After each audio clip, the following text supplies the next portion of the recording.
Practising মুসলিম হিসেবে কোন মৌলিক বইগুলো পড়া দরকার? আমরা আপনাকে বলবো, 1 নম্বরে আপনি কোরআন শুদ্ধ করে পড়া শিখুন প্লিজ। শুদ্ধ করে ওয়ারাত্তিলিল কোরআন তারতিলা, কোরআনকে শুদ্ধ করে পড়া এটা ফরজ। 2 নম্বর বিষয় হচ্ছে যে কোরআনের অর্থ বোঝার চেষ্টা করুন। কোরআনের অর্থ যে কোনো একটা অনুবাদের এবং সবচেয়ে সংক্ষিপ্ত সহজ কোনো একটা তাফসীরের গ্রন্থ পড়ুন। এটা 2 নম্বর কাজ, মানে এবং কোরআন সংক্রান্ত। 2 নম্বর কাজ হচ্ছে আপনি রাসূলুল্লাহ সাল্লাল্লাহু আলাইহি ওয়াসাল্লামের একটা সিরা, যে কোনো একটা সিরার একটা বই পড়ুন। সেটা রাহিকুল মাকতুম হতে পারে, অথবা রাসূলে আরবি হতে পারে, অথবা ধরুন নবী রহমত হতে পারে। যে কোনো একটা সিরা এর বই আপনি, অথবা সিরাতে ইবনে হিশাম হতে পারে, সিরাতে ইবনে কাসির হতে পারে, যে কোনো একটা সিরা এর বই পড়ুন আপনি ইনশাআল্লাহ। 3 নম্বরে আপনি আকিদার উপর যে কোনো একটা গুরুত্বপূর্ণ বই পড়ুন। সেটা ডক্টর আবদুল্লাহ জাহাঙ্গীর রাহিমাহুল্লাহ এর ইসলামী আকিদা, অথবা ধরুন তার যেটি আল ফিকুল আকবর, এই বইটি আপনি পড়তে পারেন। 4 নম্বরের বিষয় হচ্ছে যে আপনি হাদিসের যে কোনো একটা বই পড়ুন, এবং ধরেই আপনি সহিহ বুখারী, সহিহ মুসলিম এগুলো পড়বেন না, বরং আপনি যেমন রিয়াদুস সালিহিন পড়ুন, অথবা ইমাম নববীর 40 হাদিসের গ্রন্থটি পড়ুন, বা বুলুগুল মারাম পড়ুন, একেবারে সংক্ষিপ্ত, অথবা মুনতাখাব নামে অনেক ধরনের হাদিসের গ্রন্থ আছে, সেগুলো আপনি পড়বেন। এবং পঞ্চমত আপনি ফিকহের যে কোনো একটা মৌলিক কিতাব আপনি পড়ুন, আপনার অ্যাভেলেবল যেটা আছে এরকম কোনো একটা মৌলিক কিতাব আপনি ফিকহের পড়ুন। আশা করছি এই ধারাবাহিকতায় যদি আপনি পড়াশোনা করে, এটা ফার্স্ট স্টেজ, এরপর আপনি সেকেন্ড স্টেজে যাবেন ইনশাআল্লাহ।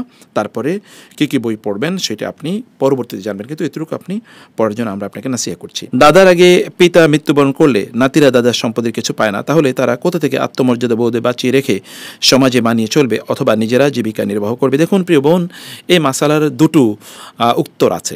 দাদার আগে যদি বাবা মারা যায় তাহলে নাতিরা সম্পদ পাবে কিনা, এ ব্যাপারে দুটো মাসালা আছে।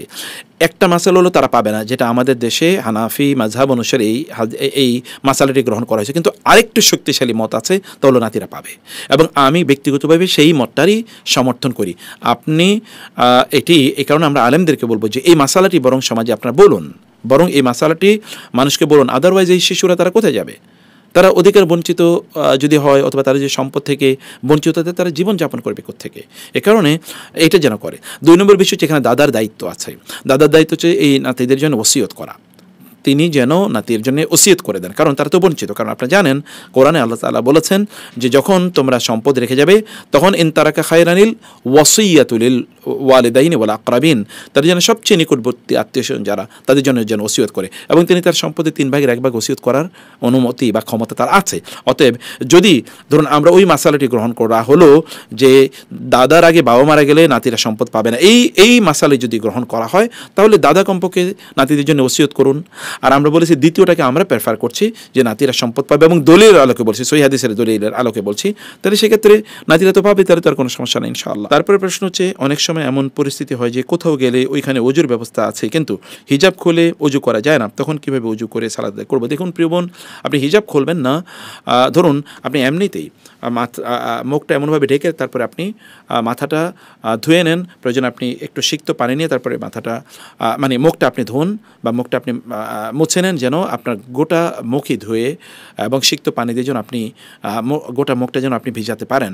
এরপরে আপনার মাথা যেটা আছে, মাথাকে আপনি কীভাবে মাসে করবেন? মাথা মাসে করার ব্যাপারে বিশুদ্ধ মত হচ্ছে যে আপনি যে মাথার উপরে যেটা আপনার ধরুন হিজাব যেটা আছে, সেই হিজাবের উপর আপনি যদি মাথা মাসে করে নেন তাহলে হয়ে যাবে ইনশাআল্লাহ। যেমন ভাই মুজের উপর মাসে করা হয় পুরুষদের জন্য, এটি আপনার জন্য করলে হবে।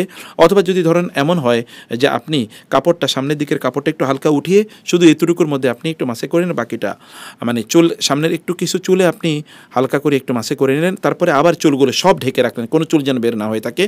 আর বাকি অংশটা আপনি তখন এমনিতেই হিজাবের উপর দিয়ে আপনি আর্দ্র হাতটা বুলিয়ে নিলেন 2 বার, সামনে 1 বার এবং পেছনে 1 বার, তাইলে ইনশাআল্লাহ আপনার ওযু হয়ে যাবে। আর কসরত বা আপনাকে মাশাক্কা করতে হবে না ইনশাআল্লাহ।